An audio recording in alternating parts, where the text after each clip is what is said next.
Let's do the AM News now. And aspiring national chairman of the opposition New Patriotic Party, David Kankam Boadu, has called for unity within the party as internal tensions threaten to undermine its image. Mr. Kankam Boadu urged all 5 flag-bearer aspirants to come together and appeal to their supporters and to end the ongoing insults and divisions. Mr. Kankam Boadu expressed concern that the party's reputation has suffered due to the growing hostility among factions and emphasized that the NPP cannot win future elections without unity. He said the focus should be on reconciliation and teamwork, noting that a divided front weakens the party's chances of recapturing power in 2028. Calling on our 5 aspirants to call for press conference and speak with our party supporters so that they will stop the insult and bring the party's name into a place where everybody will be happy with it. But for now, the party's name is not attractive at all. So I am calling on President Kufuor to call our aspirants so that we meet them, they have a press conference and speak to their supporters to stop the insult, at least to forge unity, because with unity, we have power. But we are now agonizing. We cannot win power if we continue like this. So I'm calling on my aspirants to have a press conference to speak with their supporters to stop the insult so that we have peace in the party. My name is David Kankam Boadu, and you know I am contesting to become the national chairman of the party. I am looking for a united party and not disunited or disintegrated party. Let us unite the party, and that is what is about. We cannot think about winning power if the party is disintegrated. Now, Supreme Court Justice Dennis Dominic Ajay has emphasized the need for Ghanaians to deepen the understanding of human rights principles and international law. Speaking at the launch of his new book, International Human and People's Rights, Law and Practice, Justice Ajay noted that while Ghana has ratified nearly all major international human rights treaties, many of the cases filed from Ghana at the African Court end without addressing the substantive human rights issues. According to him, this trend suggests that citizens and practitioners need more knowledge about how to effectively engage international legal systems. Justice Ajay believes that a better informed public can play a more active role in promoting accountability and justice. I want people to appreciate the importance of human rights and how the international courts determine matters involving human rights. As a judge in Ghana and as a judge in the African Court, I know how the international court determines human rights matters, which at times are at variance with what pertains at the domestic level. So I decided to write about all the international laws with human rights jurisdiction on the globe. That is why, if you look at the book, I've written extensively on the African Court on Human and People's Rights, the Banjul Commission, that is the African Commission on Human and People's Rights, the European Court of Human Rights, the Inter-American Court of Human Rights, and the Inter-American Commission on Human Rights. Ghana has ratified all of them, with the exception of the Universal Declaration of Human Rights. That one, it is not a treaty, it is a declaration. But through passage of time, it becomes customary international law and therefore forms part of the laws on the land. All we see has been a performance in adhering to the tenets and dictates. Fortunately, the cases from Ghana to the African Court, most of them terminate on either jurisdiction or admissibility without going to the merits. So in future, if you get a case on the merits, that's where I'll be able to say that Ghana does not adhere to human rights. So looking at the book as it is, who is it made for? Students, lawyers? I write for the legal profession. So it is for lawyers, judges, academics, students, activists, and all human rights practitioners, as well as all and sundry, because human rights is not limited to only one person.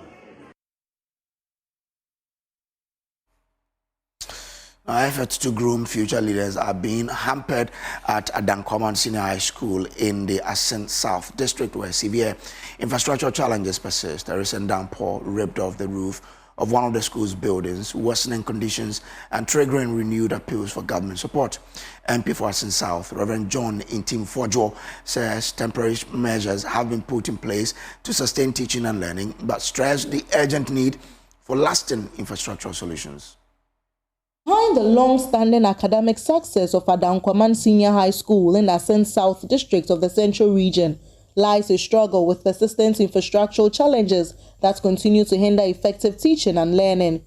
Member of Parliament for Asin South, Reverend John Intim Fojo, has highlighted the school's pressing needs, appealing to government and other education stakeholders for urgent assistance, particularly as a new batch of students joins the school this academic year. Adankoman SHS, one of the highest performing SHS in Central Region, a Category B school, a school which performance is quite an inspiring story. From humble beginnings, we struggled to bring this school this far. Over 1,080 boys and girls, very brilliant, studying on this campus. But for the past weeks, we've seen a devastation, the roofs and some parts of the classroom blocks all ripped off, a dining hall completely razed down, some part of the dormitories also affected, and now some of the students have been displaced, but we've managed to find temporary arrangement to house the students, and we are making some temporary arrangements to ensure that learning continues. We are also expecting the newly posted student to report in a matter of days. He explained that some temporary measures have been put in place to sustain academic activities at the school. So we need the urgent intervention of the government Minister for Education, Get Fund Administrator, to ensure that they support us with an emergency construction of a classroom block, at the same time an emergency construction of a dining hall that will be able to solve the situation. And so every student must be assured, every parent whose ward has been posted to Adankoman SHS must be assured that come 18th October, when your ward reports there is a decent place where they are going to be temporarily accommodated, notwithstanding the devastation we've seen to the classroom block, the dining, and some parts of the dormitory. District Education Director Isaac Opoku Inkum also echoed the call, emphasizing the need to address the school's infrastructure deficits. When it comes to the dining hall, that is where we're going to have a challenge, because we cannot create a temporary, we don't have the space to create a temporary dining hall for the students.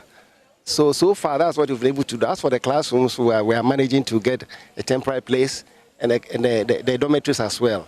But our major challenge will be, for now, temporarily, will be how to get a temporary dining hall for the students. So we need support. We need support from all and sundry. From Asin Daman, Abigail Lesol Nkrumah reports for Joy News. Now it's time for Climate Focus and your weekly look at how Ghana is taking action in the face of climate change. This week, we explore Ghana's National Adaptation Plan, a roadmap designed to make our communities and development projects more resilient to rising temperatures, flooding, and shifting weather patterns. Leading this national effort is Dr. NPP Flagbearer, Director of Climate Adaptation and Vulnerability at the Environmental Protection Agency. He explains why climate change is no longer a distant threat. It's here, and Ghana must adapt now to secure the future. Ghana is reeling from the harsh impacts of climate change, from scorching nights and shifting planting seasons to flooding in cities and rising sea levels along the coast. Experts warn that without urgent adaptation, livelihoods, health, and national security are at risk. Your bedrooms are getting warmer and warmer than before. Director of Climate Adaptation and Vulnerability at the Environmental Protection Agency, Nana Dr. NPP Flagbearer, is leading Ghana's National Adaptation Plan. He says the evidence is clear that climate change is no longer distant. It is here with us. The planting season has changed and has shifted. You cannot even predict anymore. In the past, farmers can say that, they clear the lands February, March, April, they start planting. today it is not the same. For people who are living along the coast of Ghana, for instance, some people are living far away from the seashore. Today, either they have been forced to move or they are about to move because the shorelines is getting closer and closer to them. The vulnerabilities are widespread, from drought in the north to salt intrusion in coastal farmlands. Urban areas are also seeing rising floods made worse by poor planning. From 1980, even before 1980s, hardly will you see flood conditions in cities. But from 2000 to date, almost every year. So the frequency of flooding conditions had been increasing. The other things that we are also doing as people that are exacerbating the climate impact. We have drainage systems that are very tiny, narrow, that cannot take the volume of water. And even some of these drainage systems are already full. We are sealing wetlands in cities where it's supposed to be the belly of these runoffs. That is why Ghana is developing a national adaptation plan to build climate resilience into every sector of development. Before climate change, we were building schools. Before climate change, we were constructing roads, and we still construct roads. Before climate change, we were building hospitals. Can we continue to do development the way we are doing it? No. And so adaptation planning is looking at incorporating climate change adaptation issues into our development agenda, looking at it from medium to long term, instead of doing emergency responses. The NAP is built on long-term climate projections, looking as far ahead as the year 2100, with milestones set for 2030, 2050, and 2080. Plans have already been drawn for key sectors, including agriculture, transport, disaster risk reduction, and ecosystems. At the local level, 45 district assemblies are also developing their own adaptation plans. So we have done climate projections. The projections are telling us in terms of historical data and then current data and how is the condition going to look like. So we've projected into 2100. We've also done plans for agricultural sector. We've done for transport.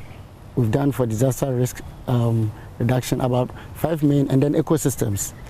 We are also doing plans for the MMDAs, but because the MMDAs are many, 261, the funding we have currently had been able to support about 45 of them that are also developing their adaptation plans. But funding remains a major hurdle. Because they are now doing the costing, but we wouldn't estimate anything less than about 300 billion. Billion Yes. cedis or dollars? Dollars. Roads, schools, hospitals, for example. And the health sector is one of the key sectors that we need to talk about. Both the service that they are rendering and the infrastructure that they are putting up.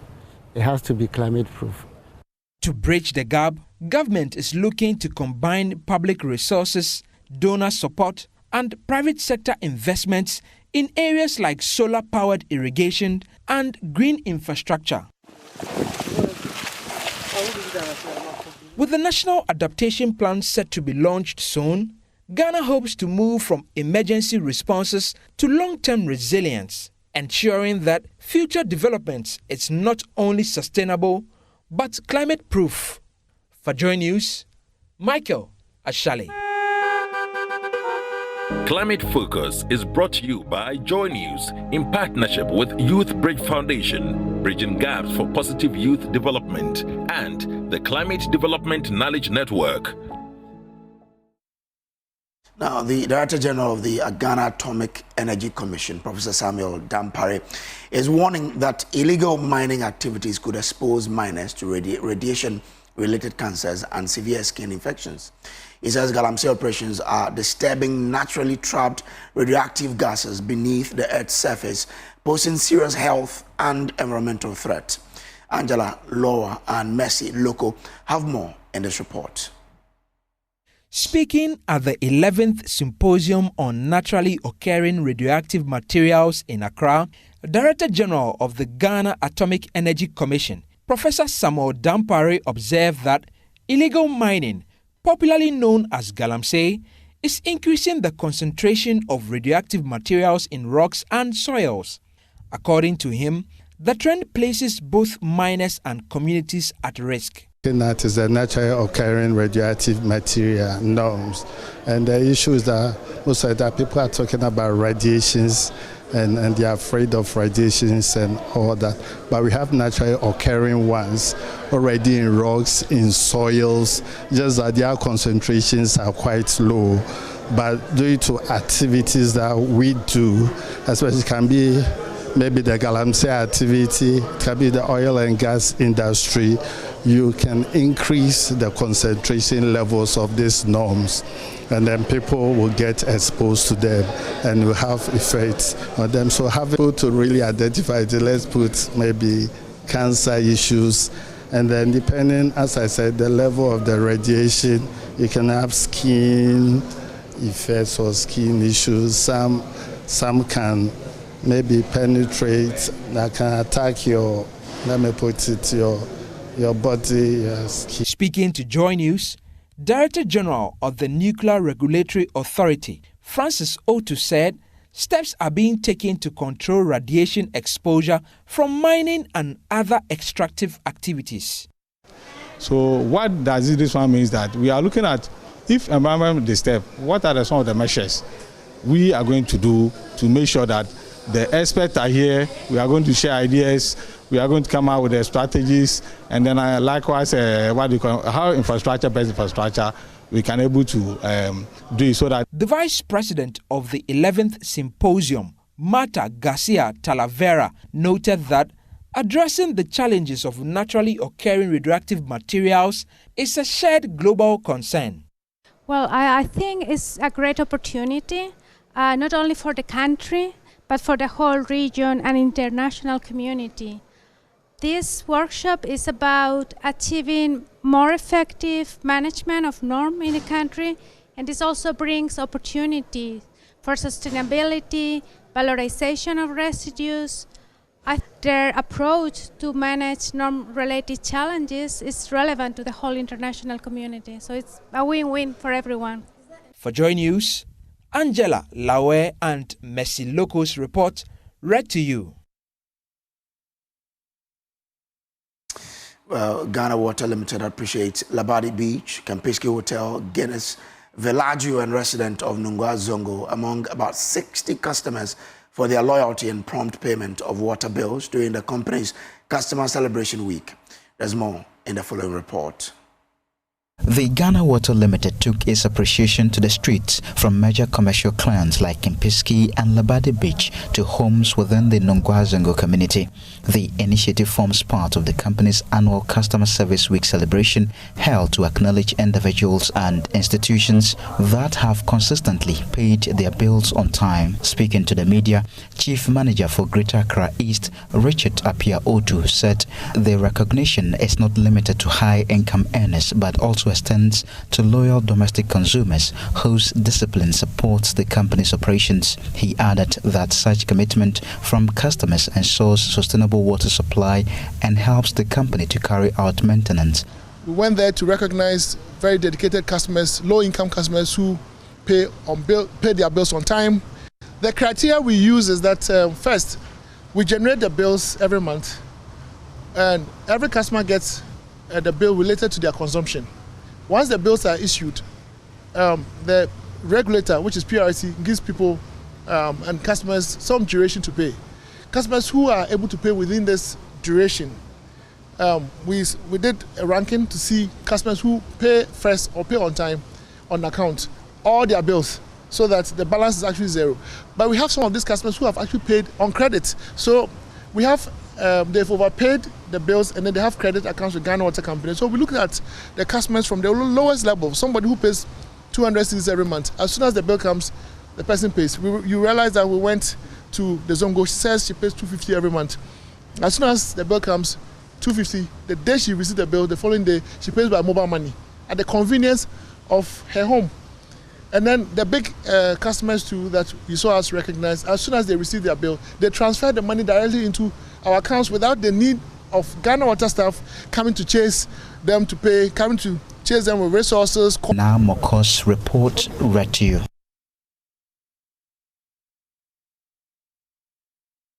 Welcome to the business updates part of the news, but we'll start off with what's happening on the currency market.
Associate Professor of Finance at Andrews University in the USA, Williams Pepra, has urged the Bank of Ghana to equally punish banks and SDIs that do not comply with its revised sanctions for issuing debt checks. The regulator revised the sanctioning regime in respect of issuance of debt checks for strict compliance by banks and specialized deposit-taking institutions, SDIs.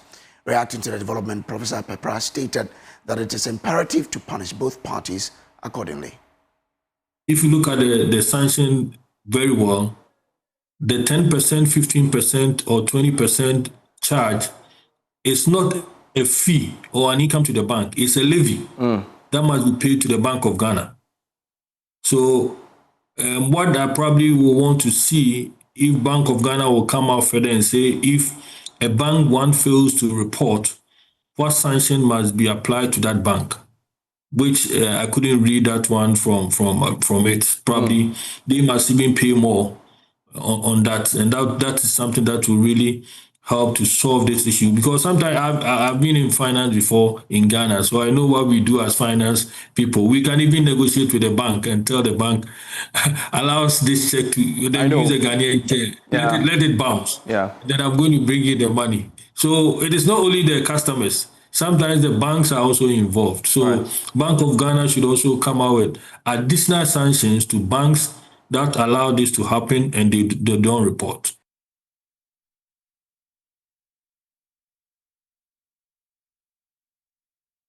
Let's wrap up the business update with what's happening on the commodity market.